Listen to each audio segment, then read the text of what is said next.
kita justru disajikan pada kondisi partai politik bisa menyelenggarakan event-event yang kita tahu itu memakan anggaran luar biasa besar begitu, sehingga antara klaim bahwa partai sedang berada pada kondisi krisis keuangan dengan bagaimana partai politik menjalankan roda organisasi termasuk mengelola event-event dan bagaimana gaya hidup elit-elit partai politik itu tidak match dengan masalah keuangan partai politik. Publik itu akan semakin mempertanyakan mengapa negara harus mengalokasikan lebih banyak dana kepada partai politik yang tadi tidak menunjukkan perubahan perilaku atau perubahan tabiat kondisi seperti itu, yaitu sama saja seperti kita memberikan atau negara memberikan cek kosong kepada partai politik.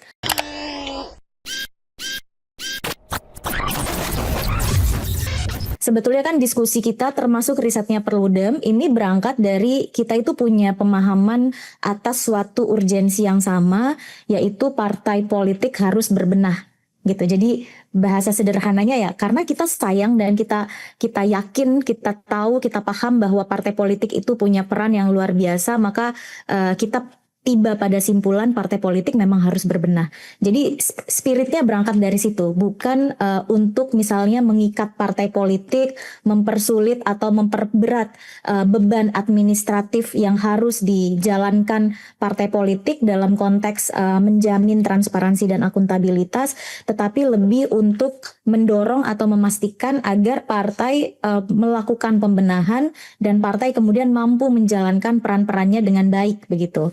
Tapi karena secara karena secara politik dan hukum partai ini punya peran strategis dan sejumlah masalah menunjuk ada peran partai politik dalam masalah tersebut, katakanlah misalnya seperti yang tadi Mas Kahfi sampaikan terkait dengan korupsi politik begitu ya. Memang kami pun di ICW juga punya pandangan yang sama dengan Perludem bahwa partai itu harus berbenah, dan saya meyakini bahwa untuk membenahi partai politik dengan kompleksnya masalah hari ini memang perlu ada instrumen yang lebih canggih dan memaksa agar partai kemudian lebih akuntabel kepada publik begitu ya, termasuk itu soal keuangan. Dan dalam konteks itu saya melihat Iban Pol ini saya pelajari akan menguatkan aspek tersebut karena selama ini juga ada semacam informasi yang terputus dan sulit diakses publik, yaitu keuangan partai. Kita itu selalu dihadapkan atau disajikan dengan keluhan bahwa partai politik mengalami krisis pendanaan dan sebagainya, tetapi kita juga tidak pernah disajikan dengan data keuangan partai politik yang valid, yang bisa kita percaya. Dan itu sebetulnya sederhana sekali, itu bisa dilihat dari laporan keuangan partai politik, baik itu yang bersumber dari anggaran negara ataupun yang bersumber dari dua sumber yang lain gitu. Nah sayangnya akses informasi untuk laporan partai politik yang terkonsolidasi ini kan sulit sekali begitu didapatkan oleh publik, dan kita justru disajikan pada kondisi partai politik bisa menyelenggarakan event-event yang kita tahu itu memakan anggaran luar biasa besar begitu, sehingga antara klaim bahwa partai sedang berada pada kondisi krisis keuangan dengan bagaimana partai politik menjalankan roda organisasi termasuk mengelola event-event dan bagaimana gaya hidup elit-elit partai politik itu tidak match dengan masalah keuangan partai politik begitu. Dan saya rasa dengan adanya Iban Pol ini akan membantu publik untuk lebih mengetahui bagaimana keuangan partai politik itu dikelola secara akuntabel begitu. Bahkan tadi Heroik juga menyebutkan publik nanti bisa mengakses real time atau dalam beberapa jenis informasi mungkin akan akses informasinya itu secara berkala begitu. Misalnya terkait dengan laporan audit dan sebagainya. Sebetulnya saya punya harapan yang lebih besar gitu ya, bukan hanya bantuan dari negara untuk partai politik tapi juga keuangan partai secara keseluruhan, karena banyak juga studi yang menunjukkan bahwa sebetulnya anggaran negara untuk partai ini kan hanya bagian kecil dari keuangan partai politik hari ini begitu. Makanya kemudian juga ada gagasan terkait dengan perlu mengevaluasi dan memformulasi ulang berapa besaran ideal anggaran negara untuk partai politik. Itu pertama. Kedua, saya juga melihat bahwa kita itu sebetulnya ada pada posisi yang agak dilematis begitu ya. Di satu sisi kita semua tahu bahwa keuangan partai politik bermasalah, partai tidak mampu atau bukan hanya tidak mampu, tapi juga tidak menunjukkan kemauan dalam banyak kasus untuk membangun basis pendanaan yang sehat. Kemudian partai politik bertumpu pada peran dari donatur-donatur besar dan sumber-sumber pendanaan yang menciptakan konflik kepentingan dan berujung pada korupsi politik begitu. Dari situ kemudian lahir krisis yang jauh lebih besar. Krisis keuangan berubah jadi krisis representasi dan juga krisis governance gitu ya. Partai kemudian menjadi lebih responsif kepada penyandang dana besar tadi daripada kepada publik atau kepada pemilihnya. Atau bahkan juga terlihat bagaimana orientasi orang masuk partai politik dan mengikuti kontestasi pemilu itu juga banyak bergeser begitu ya, bukan berorientasi pada kepentingan publik tetapi berorientasi pada akumulasi kekayaan dan akses bisnis.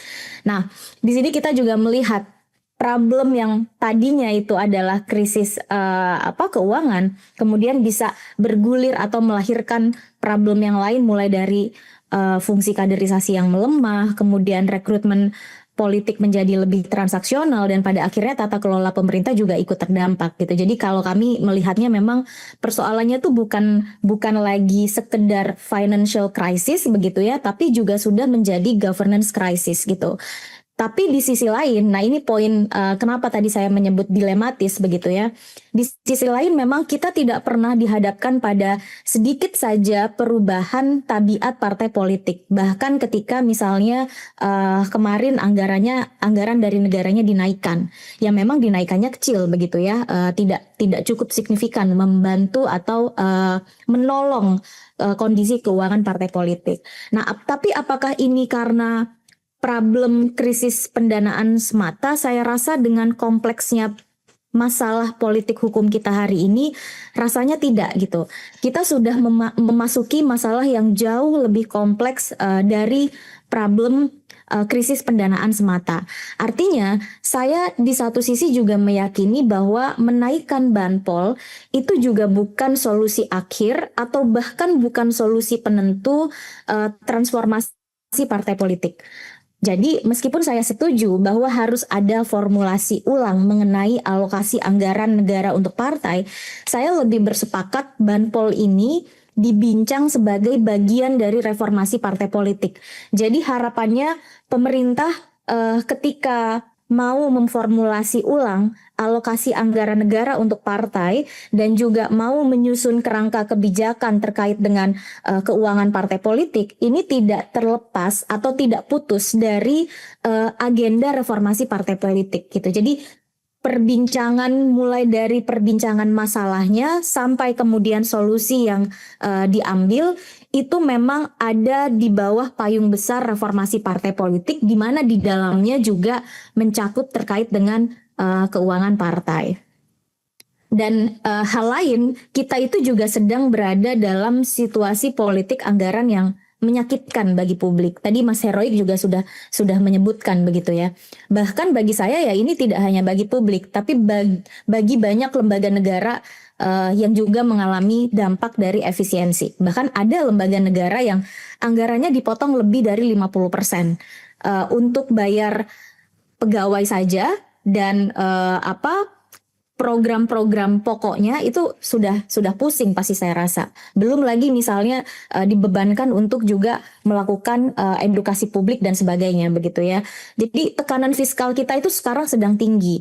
Apalagi kemarin baru ada kenaikan BBM dan dalam konteks seperti itu publik itu akan semakin mempertanyakan mengapa negara harus mengalokasikan lebih banyak dana kepada partai politik yang tadi tidak menunjukkan perubahan perilaku atau perubahan tabiat begitu ya.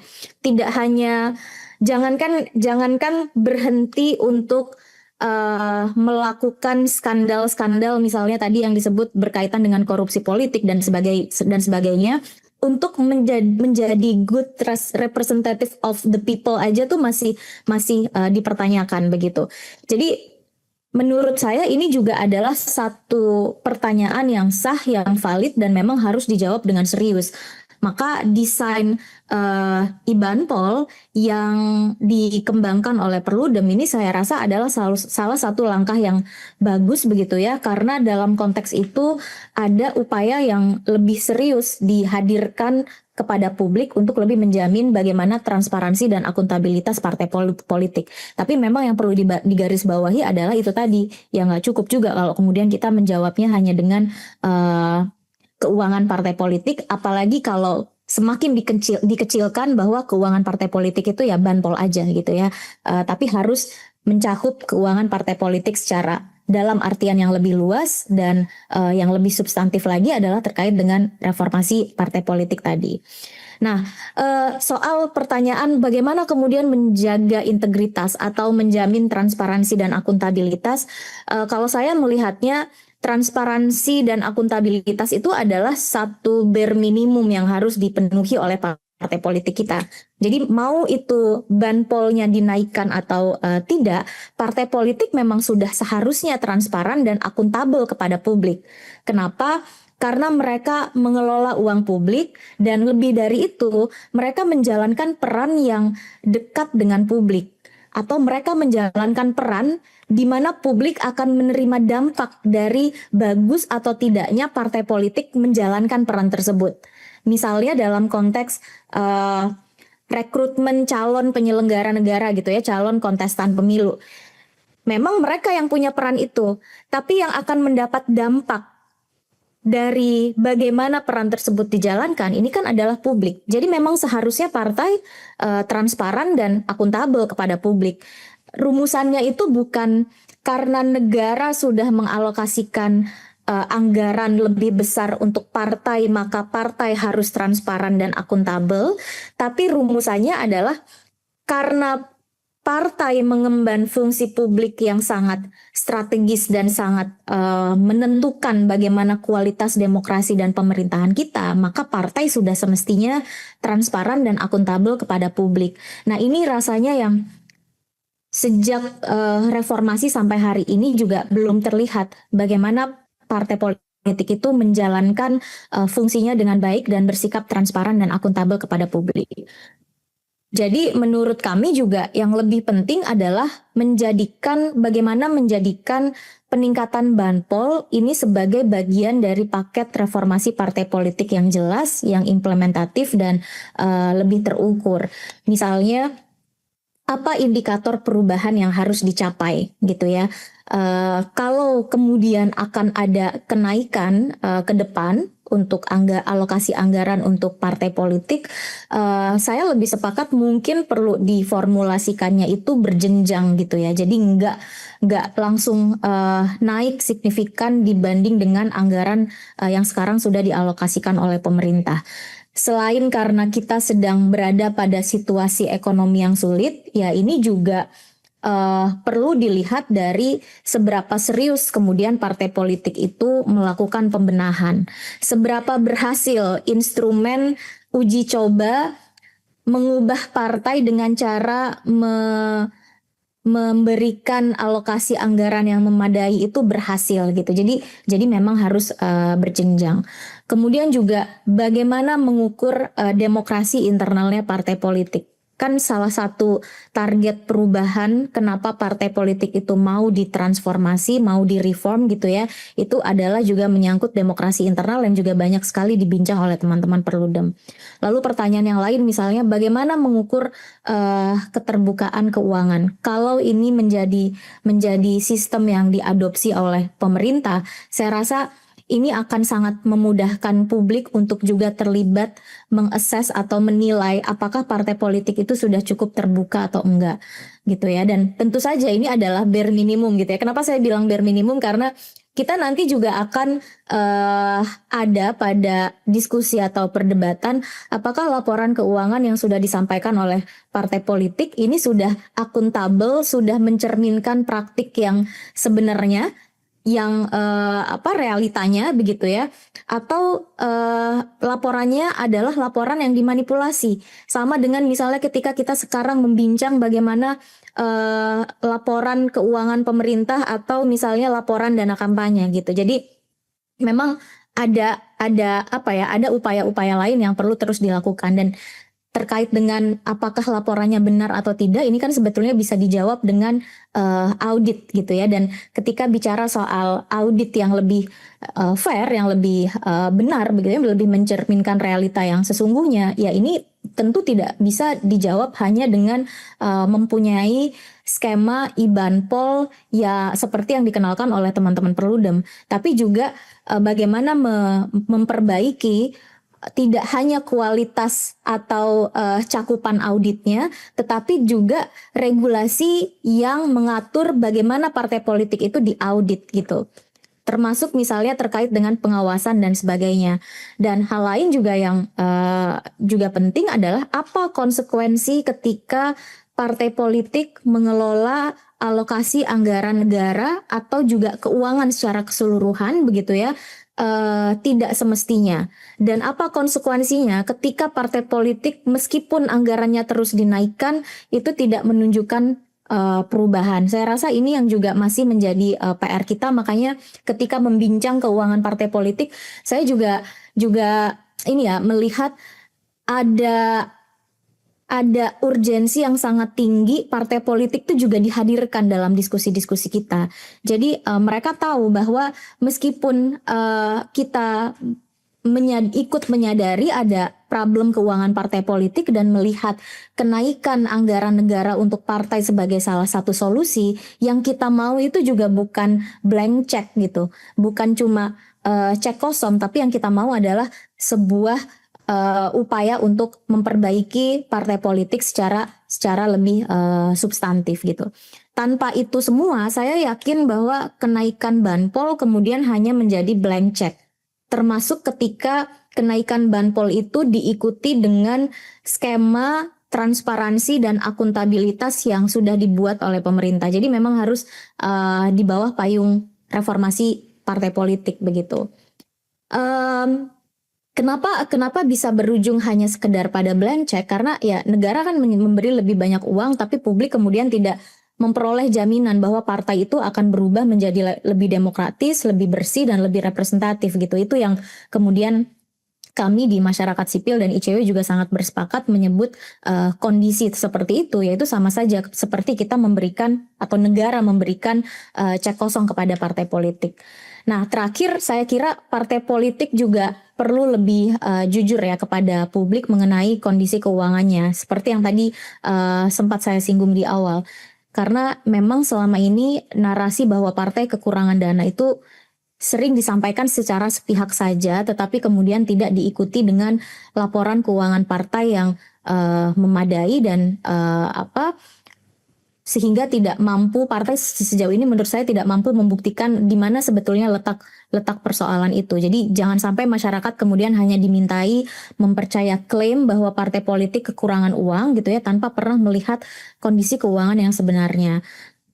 Kalau memang ingin atau menilai bahwa perlu ada lebih banyak alokasi anggaran negara kepada partai, maka bukalah kondisi keuangan partai kepada publik. Bahkan ketika kita sandingkan gitu ya, misalnya laporan keuangan partai politik yang sekarang dibuka, itu masih ada semacam missing informasi gitu ya.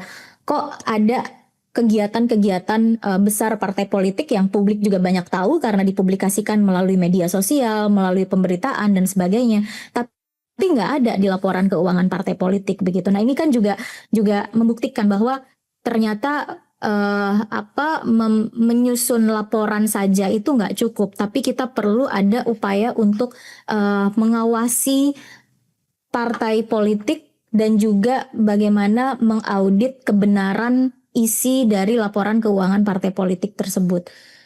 Itu saja mungkin dari saya, Mas Kavi, beberapa catatan terkait dengan gagasan IBANPOL dan juga upaya menjaga tidak hanya transparansi dan akuntabilitas partai politik, tetapi juga dampak yang kita harapkan bersama, yaitu perubahan partai politik agar partai betul-betul bisa bertransformasi menjadi sebuah entitas yang positif, punya dampak positif terhadap penguatan demokrasi kita.